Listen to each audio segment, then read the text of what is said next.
Okay, let's touch the issue of the university quickly. Yes. One of the reactions by some states when there was an issue around that area and some university students were killed was to evacuate their citizens out of the state, out of the school, and you didn't seem to like that quite, a lot.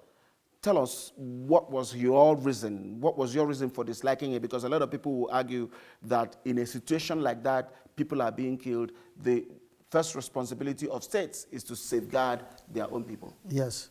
Now, let me tell you that each time there's crisis in this state, my attention is always on institutions like that. This is not the first time we've having crisis in this state. And each time we do the crisis, we go to university.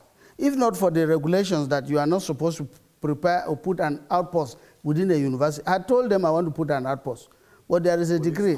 Yes, police outpost, but there is law against it, that you can't establish an outpost within a university, because inside the university, because when there is crisis, small protest, they will raid that place and they use the arms. So, and in the alternative, I bought them about 4 security vehicles. I gave them about 4 security vehicles, Hiluxes, and each time those Hiluxes were to be going around the places protecting them. So when this incident happened, political considerations came in. Number one, I will not blame the states, but I was not happy when states were running, except few of the states who said no, they are not going to take their children out of it. And up to today, they are well protected. It started within the state. Politicians within the state were bringing vehicles to go and convey their students to their local governments to give an impression that they were not protected. The students were not protected. I know them. Politicians from the opposing side were the ones who sent vehicles, were picking. And so if they are sending Plateau people were being moved out to their local governments, what will the state say? Then the state started running and asking people. Is it because when they kidnap people, they kidnap Plateau students in some states? They kidnap them. I didn't say all Plateau students should come back. What we did was to send money to protect them, to always be in touch with the governor. Some of the governors were in touch with me, and I told them they are protected.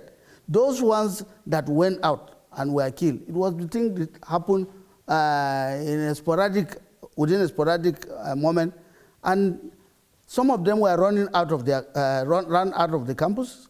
Some ran out of where they were saying, we know many of the places that they are heavily populated. We asked them to stay in one place. Many of them that were killed, you realize that they were not killed within the campus. They were killed outside. One even went out, said she was going to church.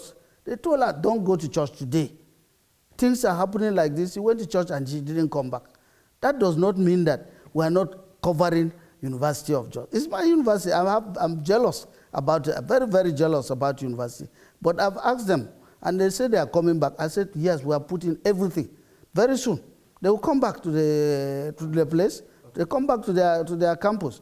But I had situations where people start playing politics with insecurity. When they start running, if that is the culture, for an insecurity in itself, we start picking our indigents. Some are celebrating. I said, it's unfortunate. I had cause as chairman Northern Governors Forum to carry people when IPOP were doing to move to the Southeast to guarantee that people should not come back. They should wait there. We wait there. Let the governors protect them. We went to the Southwest when it happened in Oyo. We said, no, our people should not come back. Let the governor protect you. And in evidence, we said, yes, they will ensure that. I also expect that some of the governors will come here. Go to the university. Let's take you. You talk to your people and ask them not to come, not to carry buses and start dragging them to give impression that Plateau State Government was not doing well. That I made as a point. A lot of them have sent apologies to me. But I also thank those who came. Some even send money. They say, no, the students are crying because they don't have money. They send them money and the students are happily in the campus. If you go now, you ask them to leave, they will tell you, we are not leaving. We are not leaving. So that should be what I see as sometimes political angle. You don't rush. You come and meet the governor, and the governor will give you assurance. Go and talk to them. If their governor is talking to them, they will understand. If it is money, yes, that time everybody was crying. There is nowhere to buy food, no food, give them money. If they have money, they will buy food. NYSC today, there were even impression that NYSC will not come to my state. I said, that is a lie. Let me not be given impression that for something that happened in the state, it has happened worse in many states. Nobody has rushed that to say, no, stop this, stop that, stop this, stop that. I still give an impression that in spite of the happening, Plateau still remains home of peace and tourism. Okay, the State House of Assembly recently and some political leaders moved a vote of confidence on you, but that happened after some protests for and against, the actions of the state government. What does that vote of confidence mean to you?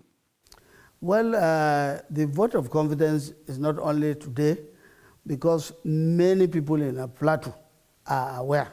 Majority of people are aware of what we have done in the state so far in the last 6 years. Majority of them who even left the state came back and reestablished their businesses. And they will not want to leave this place in a hurry. When this thing happened, of course, it is politics. A lot of people, of course, on the other side will tell you there were all these things, paid adverts and everything.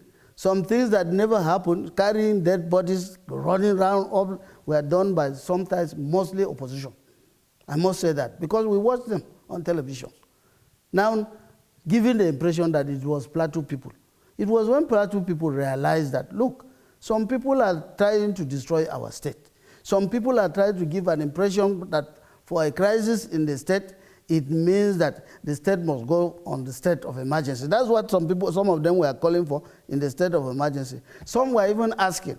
They said, this is the governor that will pride himself, go back and say, no, he's going to leave peace, he's going to leave peace. Who is he to go and leave peace? If others have done the same, it must also happen during his time. I say, if that is the prayer of the devil, God will not answer his prayers. Because it is that peace that is making them comfortable. But people will go to television and talk about this. When you ask them, what was it before I came? They will not tell you. They will say, well, but I came with a promise. I said, that is the promise, and I still stand by my promise. I didn't say that there will be no crisis in Plateau, but I said that Plateau will live in peace, and all the crises that will happen, we have done our best. But the devil is not always sleeping. The owner, the person that will be sleeping, the thief will also wait for any time you are asleep. Then he will sneak in. I see this as a breach, and that breach we've gone ahead to continue to stop from where we are not discouraged about what we are doing for Plateau. And again, we have gone back again. You can see the level of consultations we are doing, the level of agreements we are also working towards signing for those who are still not, who have not still signed into the agreement, terms of settlement for all of them. And also, we have also made our presentation to federal government, where the federal government is supposed to come in. Even addressing the farmers' headsmen. We are almost the first people to start addressing the issue of ranching. We have sent a law to the House of Assembly on ranching. I was very, very active in the National Livestock Production Program. I've been very active on that. And within that, federal government has granted us permission. We flagged off in Nasarawa. We were to flag off in Plateau. I think it would have been this week.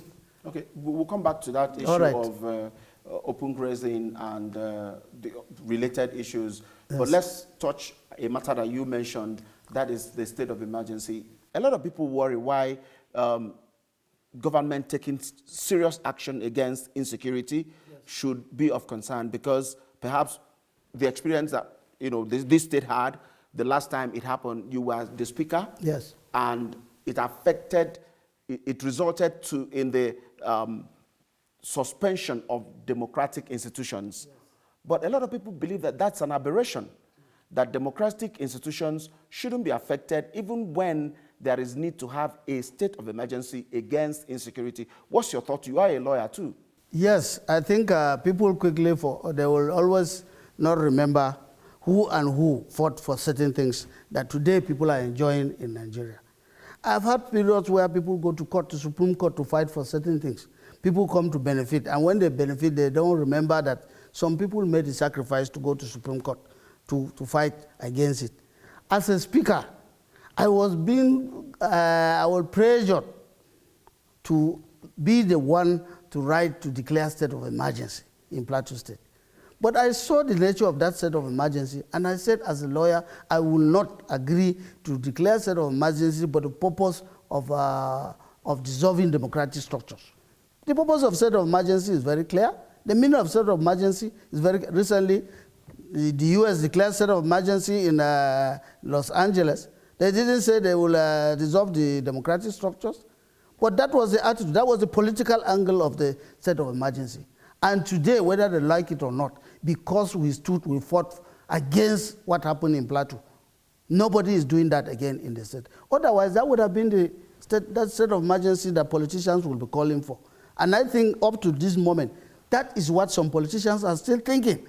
They are believing that if you call for state of emergency, they will dissolve the democratic structures, they will appoint you caretaker, and then you will carry on, like was done unconstitutionally in Plateau State. So we fought against it. We went to court. It was when they brought back that we withdrew the case, withdrew that case of state of emergency. But you remember our lawyer was Chief Rotimi Williams. He volunteered with Professor Wabwe. They all volunteered and said, look, we are going to handle this case for you, free of charge, because we had handled it before.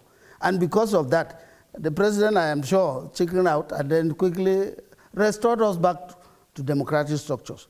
The governor who came back, who also took over from us, was also on the other side calling for state of emergency. But when he became governor, there was state of emergency on him. There was state of emergency on him, but not to the extent of dissolving the democratic structure. So you can see the nature. So I wouldn't be one to say, if it had been, if it was that way, you will hear a lot of politicians, especially coming towards the end of tenure like this, instigating crisis and calling for state of emergency, because that's the only way federal government can dissolve democratic structures and put them as caretaker committees, and then they will come back. So it's unfortunate. The meaning of state of emergency is that there is an emergency which has gone beyond capacity of the security. So you need to curtail some things, you need to restrict some things, but the democratic structures will be there. But they will restrict, the federal government will have to restrict your constitutional rights within that time, so that they can address the insecurity or address the natural disaster. After that, you come back and continue with your thing. But the impression is not the same in Nigeria today. For every crisis, that's what some people were calling in Plateau, to call for state of emergency, to call for impeachment of governor. Some were saying impeachment of governor. I fought state of emergency, unconstitutional state of emergency. I fought illegal impeachment. I was the one that refused to impeach with 6 people. I said I will not impeach, not even with 6. I said I will follow due process. I invited EFCC. I said, come to my house and prove your case. If you prove your case, I will impeach the governor. But without coming, you can't ask us to go under a tree, or you carry us to Abuja and we impeach the governor in Abuja. I refuse. And when I refuse, there's a consequence. There was a consequence, yes. I vacated. The federal government took me out of my seat. They chased me out. Okay. Now, many states have banned open grazing, including Plateau. And it appears that some groups, particularly the Miyetti Allah, just a few days ago, they were opposing that decision of some states. But the decision, we gather, is informed by realities that being confronted by these states. And then I want to ask you, what do you intend, or what are you doing to maintain a cordial relationship between herders and farmers in Plateau State? Because in some states, that's actually the genesis of their crisis. Now, let me tell you, in Plateau State, if you go and meet them, you will hear that farmers believe in this government. You will hear that the Miyetti Allah believes in this government. Why? Because for everything we do in the state, we do very wide consultation. It took us over a year of consultations to agree on ranching. Because for me, people will say, no, the best thing is to call it anti-grazing. I said, no, I won't call it anti-grazing. because peculiarities of states are different. You call it anti-grazing. I'm also grazing. I'm grazing sheep. I have poultry. I have fishery. So which kind of grazing are you talking about? Are you talking about cows? Because grazing is general. So if you are talking about that, that is what is contained in the National NLTP, National Livestock Program. Comprehensively contained. So why are you talking, if you want to use something for business, you want to use something to attract people, remove the word anti. Remove the word anti. Because what we are talking about is ranching. So by the time you do ranching and you do sensitization, people agree. But when you do anti, people will think it is done against a particular ethnic group or done against a particular religion. Then there will be resistance. On the plateau here, we did one year of sensitization. And I must tell you, when people are talking, we are moving into modern way of grazing, which will benefit both the herders, will benefit the farmers, will benefit the farmers in the state. That was when they all agreed, and we signed a document, we signed a proposal, and we signed the draft, and we sent it to the House of Assembly. It is House of Assembly that is denying us now, I will say. It's House of Assembly that's delaying it. So it's not like all other places that will say, no, they will come and resist. No. Here, all the two groups have agreed. They have agreed to implement it. If we have money, we'll implement it. We'll bring back good breeds for some of the headers. They've also agreed that they are tired of moving around. There is no land for them. No, the space is not there again. So if all these things are provided for them, they will do their best. They will do their best to stay in one place. And if they are going to stay in one place, it's not only the Fulanis that are engaged in ranching. It's not only the Fulanis, but all of them. I can give you a document where they all signed in Plateau State. And that was what I recommended to the whole North. I said, yes, we made it. Let us not be shying away. Today you are seeing many northern governors coming out to tell you, no, we can't do open grazing. But some will tell you, we must do which open grazing? Because at that time, we all agreed that even if you want to do your own open grazing, it will be according to your peculiarity in the state. So you put your people, you ranch your people, give them land, and then within that time, you provide for them so that they will not be moving from one state to the other. Okay. We are only trying to restrict the movement because in terms of movement, this is where we see the problem. To move from here to the south, the man will encounter a lot of problems. He may not even end up reaching the south. He will lose all the cattle. He will lose all the cattle because he will be varying into farmlands. And at the end of the day, there will be trouble for him. So here, we have made an example of that. And this is what we want to do. Let states sit down, not to say we are chasing all Fulanis from our place, we are chasing this. Everybody eats meat. Everybody needs all parts of meat. Everybody drinks milk. There are people without a day, where do you expect that milk to come out from? To come from Denmark? To importing milk from Denmark? When we have opportunity to do that in Nigeria? So let us embrace this, do it as business. We started rice. We are doing rice here. Lagos was not doing rice. Lagos is not doing rice. But Lagos went into partnership with Kebbi and is producing rice. We can do partnership with some of the southern states and we produce the milk, produce this thing, but not to condemn it. Yes, we understand a lot of bandits are moving everywhere. We know many of them that are doing banditry because today some of them have lost the cows. So the best thing, kidnapping is now very attractive. Banditry is very attractive. In order to cope that, and we must find deliberate ways to look at ways to cope it. Let us not be fighting within ourselves. Okay. We must be addressing that issue. Otherwise, we leave the substance and addressing, going and playing by the winds. Okay, you are the chairman of the Northern Governors Forum, which accounts for more than 50% of the 36 state governors we have in Nigeria. Yes. And it appears that in some parts of your region I mean, among the northern governors, some of them are facing similar challenges of insecurity in their states, Niger, Kaduna, Zamfara, and the rest of them, not even looking at the Northeast that had experienced terrorism for about 10 years now. Yeah. Now, how are you speaking with them? What level of unity of purpose do you have with them? So that when you make your presentations, you are coming together as one? That's the first question on this. Well, let me tell you, even before the southern governors took a position, we had taken positions, several positions on this issue. We all agreed that the issue of the modern grazing should be introduced. The idea of all ways of grazing is to us is no longer tenable. It's no longer tenable. So we met in Kaduna, and we gave communique. We gave a very comprehensive communique.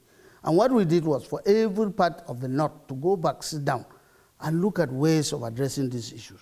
If we're able to accommodate the people within us, we will accommodate them.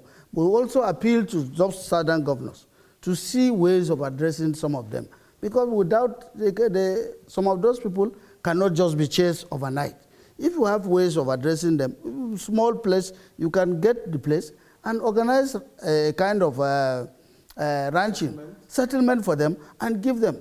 Otherwise, we wake up today and we start chasing Nigerians all over here. It will not be the best. It will not be the best for us. For us, if you go by census now, you'll find out that even in the northern states, most of them are already talking about ranching. Many of them have sent laws to their various states talking about ranching. So there is no doubt, let nobody be in doubt that we are ready to find solutions to the farmers' herdsmen crisis in Nigeria. Do you agree also on negotiating with bandits among the governors? In the first place, the first meeting we had in Kaduna, it was raised. We raised 3 ways. In some of those areas, you will need to negotiate. In some areas, you have to put kinetic. In some areas, you have to use non-kinetic methods. I think those were the words we used. Because it's not everywhere that there is crisis, that you use kinetic. If it is an ignorant-religious crisis, you can't use kinetic. You have to use non-kinetic approaches. So that is where you talk about negotiations. But where bandits are, and the bandits are ready for a fight, and each time you negotiate, they go back, there's no need to negotiate. There's no need to negotiate with them. But for offenses like kidnapping, offenses like this, they will find ways.